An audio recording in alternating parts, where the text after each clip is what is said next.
Hola, bienvenidos a un nuevo programa de A Ciencia Cierta, el programa del doctor Daniel Estambulián. Hoy me acompaña el doctor Antonio Raúl de los Santos, médico interno, un excelente especialista en clínica médica y un amigo de mi familia. ¿Cómo le va, doctor? Muy bien, y además no es una forma de decir, sino muy bien porque me siento en un estado muy agradable acá participando con ustedes de este intento de ayudar un poco a la gente. Muy bien, doctor. Y hoy elegimos un tema entre los dos, así preparamos el programa. ¿Qué es ser adulto mayor? Bueno, hay varias formas de abordar la pregunta. Una de ellas yo le diría que es la de una suerte, poder llegar a ser adulto mayor. Porque cuando uno repasa la historia, se da cuenta que solamente llegaban adultos mayores, adulto mayor de 60, 70 años, personajes muy excepcionales en circunstancias muy excepcionales. Pero por ejemplo en el Imperio Romano la expectativa de vida era alrededor de 20 años. Eso ya era adulto mayor. Eso no llegaba al adulto mayor, salvo el emperador Diocleciano, que murió a los 71 años. O el amigo Nerón, que murió a los 31, pero fue un suicidio porque no toleraba las circunstancias de su reinado, ¿no? Había matado a su madre y a su esposa. Pero en realidad el problema es que ¿por qué el Imperio Romano, el común de la gente, tenía una expectativa tan baja? Porque había mucha mortalidad infantil, se morían mucho los chiquitos, no llegaban a la juventud, había mucha muerte en partos y había casamientos muy juveniles, de manera que las chicas no estaban en condiciones de ser mamá, y eso explicaba también la mortalidad. De manera que todo eso se ha depurado en el mundo moderno, y a pesar de las críticas que habitualmente hacemos, vivimos en un mundo bastante bueno, bastante razonable. Bien. Entonces lo que se plantea ahora como un problema a resolver es, hemos prolongado la expectativa de vida, es decir, al tiempo que uno estima que en el momento de nacer se calcula que vivirá. En nuestro país, en Latinoamérica, o por lo menos en algunos lugares de Latinoamérica, la expectativa de vida es 70 años, un poquito más para las mujeres que para los hombres, y en África la expectativa de vida es 49 años. De manera que es claro que ahí inciden factores geográficos, aparte de los que puede haber desde el punto de vista genético. Bien. Y creo que nosotros, hablando de los que vivimos en este país, tenemos la suerte de gozar de circunstancias ambientales, genéticas, de educación, de disponibilidad de recursos que nos permiten llegar a una etapa en la que el problema no es llegar, sino el problema es qué se hace una vez llegado. Bien, es decir que hay un límite de edad, digamos, que define ahora a partir de esta edad se es adulto mayor. Puede que lo vaya desde el punto de vista estadístico, cuando uno quiere manejar grupos, pero en la práctica la condición de adulto mayor a veces es más de tipo subjetiva y psicológica que estadística, por un valor a partir del cual se entra en la vejez. Y justamente una de las conductas que uno debe adoptar con la gente más añosa es evitar de que el hecho de pertenecer a ese grupo los convenza de que son viejitos. Es que a veces se estigmatiza. No son viejitos ni son abuelos, salvo de sus nietos. Exactamente. De manera que una de las premisas es que se los debe respetar y se les debe dar la mejor calidad de vida que tienen en ese momento de su tránsito por la tierra. ¿En qué consiste esa calidad de vida? Por ejemplo, ¿las relaciones interpersonales influyen? Muchísimo, muchísimo. Yo creo que la vida del hombre está inscripta, está insertada en una dimensión somática, una dimensión psíquica, una dimensión espiritual, todo eso incorporado a una sociedad y a un universo que apenas entendemos. Y entonces en cada momento hay una forma de tratar y una forma de favorecer.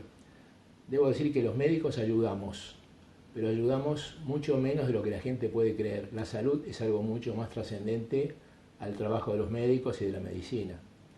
De manera que, ¿cómo se puede hacer con esta gente? Bueno, esta gente tiene que tener una alimentación adecuada, porque el transcurrir de los años va llevando desarrollos, va llevando situaciones a veces críticas, a veces complicadas, y que eso se va atesorando, se va acumulando. De manera que uno puede pensar en una criatura nadando todo el día y chupándose el pulgar en el vientre de la mamá durante el embarazo. Es la máxima placidez, pero no hay ningún tipo de incentivo ni ningún tipo de diversión más allá de chuparse el dedo. A medida que vamos viviendo la vida nos ofrece experiencias y debemos tratar que esas experiencias se acumulen a favor del paciente añoso. Entonces, ¿cuáles son las condiciones recomendadas para el paciente añoso? Usted, perdón, dijo de la alimentación. ¿La alimentación basada en qué, fundamentalmente? La alimentación debe ser una dieta que tenga poca agresividad, evitando las cosas que sabemos que hacen daño. De manera que eso de que los médicos a veces damos una palmadita y le decimos que coma liviano, a veces es justo, es cierto, debe comer liviano. Ahora hay que definir qué es comer liviano. Eso, ¿qué es comer liviano? Comer liviano es, primero, que los volúmenes de alimentos sean adecuados a la tolerancia y que esa carga alimentaria, permitiendo que el tubo digestivo y todas las glándulas anexas funcionen adecuadamente, se haga en el momento oportuno, que es en el desayuno y en el almuerzo, y restringiendo el aporte de la cena, lo cual tiene bastante que ver con la cuestión del sueño, que podemos después hablar. Ahora, la dieta del paciente añoso es una dieta equilibrada, donde debe haber un aporte adecuado de calorías y de proteínas, porque el decurso de la vida hace que haya una fusión muscular, que depende del aporte y del metabolismo muscular, y en alguna medida, no totalmente, en alguna medida se puede contrarrestar con una dieta adecuada. El otro cuento importante es el del calcio. Claro. Calcio que tiene que ver tanto con una serie de funciones vitales, y la más obvia es la resistencia ósea, que es el lugar donde se deposita la mayor cantidad de calcio del organismo. Requiere que se haga un aporte extra, ¿o no? No, un aporte de la dieta. No tiene que tomar ningún medicamento, no tiene que hacer tiene que seleccionar los alimentos que contienen cantidad de calcio. La popularidad de la leche y los derivados hace que sea realmente cierta, porque es la que tiene mayor cantidad y se puede incorporar a diversas preparaciones. Pero curiosamente también tienen algunos alimentos menos publicitados, que son las legumbres y las verduras de hoja. Que también son ricas en calcio. Exactamente, con lo cual matamos dos pájaros de un tiro, porque tienen por otra parte otra cantidad de propiedades, aportan fibra, estimulan el intestino, la función intestinal, que la gente mayor puede tener algún tipo de enlentecimiento. De manera que otra vez volvemos a dónde están las legumbres en la dieta mediterránea. En la dieta mediterránea, en la dieta que se aconseja en nuestro medio, la dieta mediterránea tiene mucho pescado y en nuestro medio no se consume mucho pescado. Debería consumirse, ¿no es cierto? Sí. No le gusta. Hay más vacas que peces. Pero lo que hay que tener cuidado es que no hay que medicalizar la dieta, y hay que decirle al señor, a la señora, que en realidad coma lo razonable, y si uno encuentra que hay alguna cosita que se desliza por falta o por exceso y no es dañina, hay que dejarlo tranquilo. Y en eso entra una copita de vino. No hay ningún requerimiento biológico que sea aportado por el vino en exclusión de otros productos. Es decir, el vino puede ser reemplazado totalmente y la vida es saludable. Ahora, de la vida, lo bueno también es que hay que vivirla. De manera que si alguien quiere tomar un poquito de vino puede hacerlo, pero muy poquita cantidad, no en forma intensiva, no dependiente. Si no hay vino, no importa, da lo mismo. ¿Y dependerá también de algunas interacciones con algunos medicamentos o no? No, depende de que el vino tiene una serie de sustancias protectoras que han llevado una gran difusión, sobre todo a los propietarios de bodegas, que les interesaba promover el consumo de vino, pero en realidad el vino tiene una concentración de alcohol del 8 al 10%. Y ese alcohol, en algunos individuos con otras patologías o con susceptibilidad, puede terminar dañando mucosas o el hígado directamente. De manera que en realidad no es un alimento requerido, pero se puede permitir, porque así también el chocolate. Eso me gustó, eso está permitido. Justamente yo vine para hablar de chocolate. Quiero decir que puede haber pequeñas gratificaciones que, mientras no sean excesivas y fuera de lugar, hay que permitirlas, porque no es una prescripción de un antibiótico. Es una orientación general. La otra cosa que se enfatiza mucho es el volumen de líquido, de agua. Dicen, porque yo no conozco trabajos donde esté verificado en estudios prospectivos, pero que es aconsejable tomar de 1 litro, 1,5 litros de agua por día en diversas formas. Y se dice, perdón, que el adulto mayor a veces no tiene sensación de sed. ¿Eso es tan así? La razón por la cual hay que decirlo, por ejemplo, a mí, como me ven, no me tienen que recomendar que no coma pizza, porque la pizza me encanta. Pero los viejitos que pierden, yo por lo menos por suerte no lo he perdido, pero los que pierden la sensibilidad a la sed pueden pasar muchas horas sin el aporte de líquido, y eso es una cosa que, en fin, grave. Grave, porque tiene que ver con la volemia, tiene que ver con el volumen de orina, que elimina esos metabolitos, etc. Ahora, 2 veces dije con mucho énfasis, no sé si se notó, 1 litro, 1 litro y medio de agua. Sí. Agua. No gaseosas, no. Exactamente. En ese litro y medio no entran las gaseosas, no entran las bebidas, el vino con soda, agua. Y aprovecho de paso para hablar de los alimentos que están industrializados, como son las gaseosas, que tienen colores tan bonitos. Se imaginan que los colores vienen de sustancias químicas que solo Dios sabe cómo se metabolizan y cuánto dañan. De manera que los ultraprocesados se sabe que son agentes patogénicos de enfermedades. De manera que las bebidas, agua. Bien, que es un poco la recomendación que también damos nosotros como pediatras. Sí, en realidad compartimos, nos peleamos, vamos corriendo la fecha de acuerdo al interés y a la conveniencia, pero hay una interfase muy clara, ¿no? O sea, y justamente es una de las cosas que tiene la vida, que tiene etapas en las que la cosa va cambiando. Hay algunas situaciones en las que son muy evidentes, la menarca, la menopausia, el nacimiento del primer hijo, la salida de los hijos de la casa, la soledad. Son todas cosas que se van marcando a lo largo de la vida y que existen como hechos, así como está la canicie o está la renguera. Son cosas que existen. Ahora, tiene que haber instrumentos para manejarlo. Y entonces eso nos lleva a una cosa que me dijiste, y es la parte social. Pero vamos a hacer un pequeño cortecito y vamos a dejar esta inquietud sobre el manejo social. Sí, quiero enfatizar que todavía no he hablado del cigarrillo, que le voy a dedicar un párrafo. Ahora, después también. Un párrafo aparte. Entonces vamos a dejar a la audiencia así para que nos siga. Hemos terminado este primer bloque de A Ciencia Cierta. No nos abandonen, que volvemos con más Doctor de los Santos, cigarrillo, alteraciones sociales en la tercera edad. No nos abandonen.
Pacientes con destino medicina de viajero, favor de embarcar por consultorio 4. Muchas gracias.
regresado en este segundo bloque de A Ciencia Cierta y seguimos entonces con el doctor de los Santos. Doctor, habíamos dejado entonces el suspenso sobre la vida social en el adulto mayor. Así es, pero hubo una palabrita que se deslizó que yo quisiera aclarar y es la de el cigarrillo. Ajá.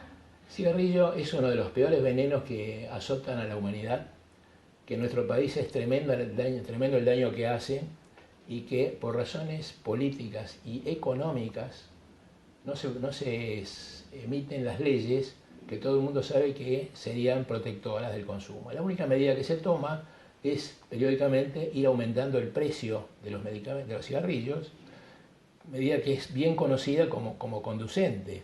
Lo que pasa es que había que aumentarlo mucho más y eventualmente prohibirlo, como se ha prohibido en lugares cerrados.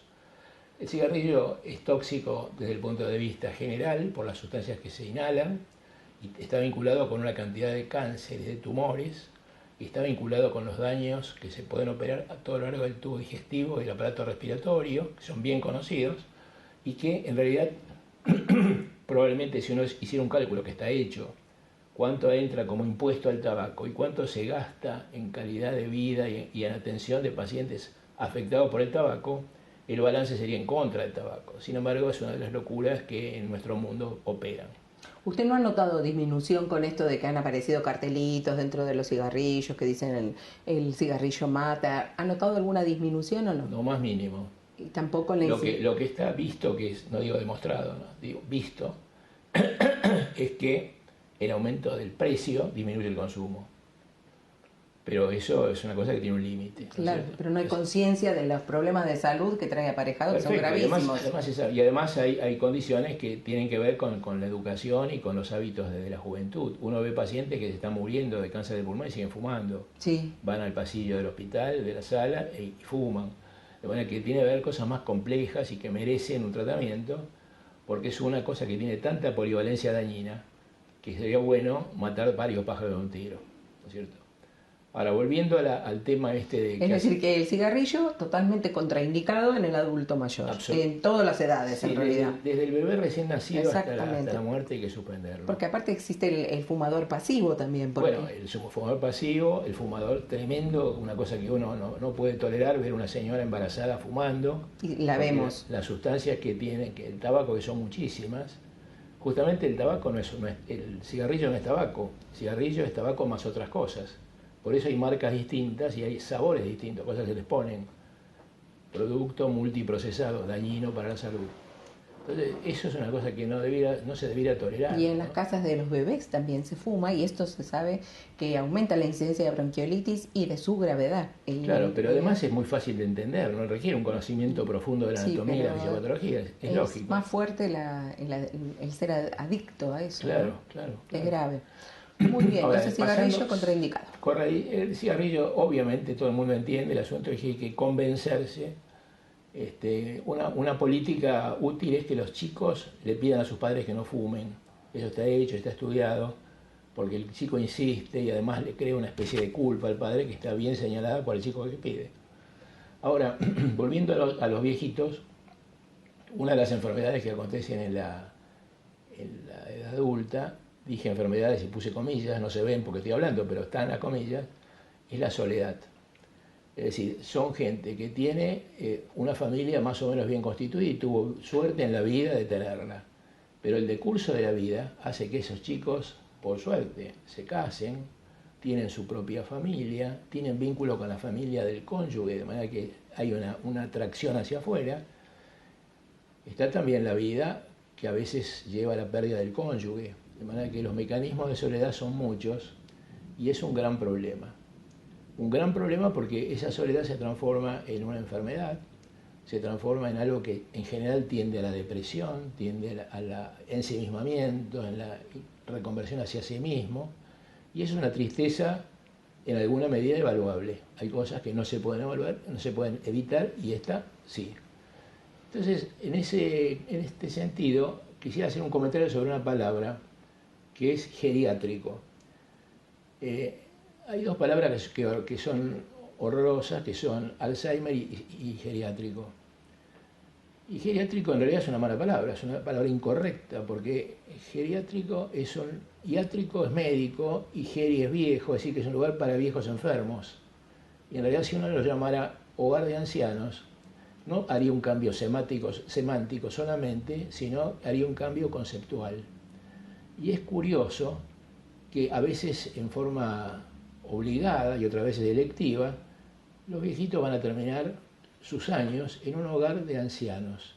Y curiosamente en ese hogar de ancianos se revitalizan, porque tienen una vida ordenada, porque tienen una vida grupal, porque tienen la posibilidad de hablar con gente que los va a escuchar, o por ahí no van a oír muy bien, pero los van a aguantar hablando. De manera que hay una cosa que en los hogares de ancianos, utilizados como recursos terapéuticos, no como negocios, no archivos de viejitos. Claro, eso es lo que le quería decir, que tal vez hay que seleccionar bien ese hogar de ancianos. Y tiene que ser bien controlado, y además tiene que haber un trabajo para que la familia que lo interna en un hogar no tenga la culpa de que ha hecho un manejo impiadoso de su familiar. Pero esa es una situación en la que hay que pensar muy bien cuando no se puede mantener un anciano en su casa, cuando no se vale a sí mismo para la comida, para ir al baño, para higienizarse. Y hay familias que no pueden subvencionar a una persona que haga todo eso. También hay familias que no ponen el suficiente esmero en ocuparse de esos ancianos, porque es más fácil tal vez depositarlos en un hogar de ancianos. Sí, entonces hay que extremar las medidas. Y además debo reconocerlo de forma personal, los viejos somos un poco pesados. A veces no escuchamos y hablamos lo que nos parece, criticamos a medio mundo, en mi época era mejor tal cosa, no entendemos por qué los chicos se pasan el día con el tiqui tiqui tiqui, y bueno, así es la vida y a veces nos ponemos pesados. Ahora, bueno, pero a ustedes, digamos, también a los adultos mayores les puede pasar que no toleren cosas de las nuevas generaciones. Claro. Entonces hay que tratar de consensuar. Y además la forma de neutralizarlo es juntarlos con otros que piensan igual. Exacto. Entonces coinciden y demuestran que tenían razón, porque todo el mundo piensa lo mismo. Y la otra cosa que les quería decir es una nota de optimista, porque estoy tirando pálida tras pálida. Y el optimismo es que se piensa, hay documentación, habrá que validarla y ver si realmente no hay otras variables que influyen, en que la enfermedad de Alzheimer, no pérdida de memoria que puede ser fisiológica a cierta edad, sino enfermedad de Alzheimer tiene vinculación con los hábitos juveniles. ¿Cuáles hábitos? Esto es una cosa un trabajo muy interesante que está en curso todavía, que se hizo el denominado estudio de las monjas de Minnesota, el Nun Study de Minnesota. Un epidemiólogo, David Snowden, se le ocurrió pensar cómo era la vida de las monjas que vivían en reclusión. Tomó un colegio que se dedicaba mucho, entre otras cosas, al cultivo de la granja y a la educación, y empezó a estudiar la evolución de las monjitas. Las monjitas, cuando se incorporaban a la orden, hacían una declaración donde contaban su vida, contaban sus aspiraciones, sus fracasos y las razones por las cuales entraban.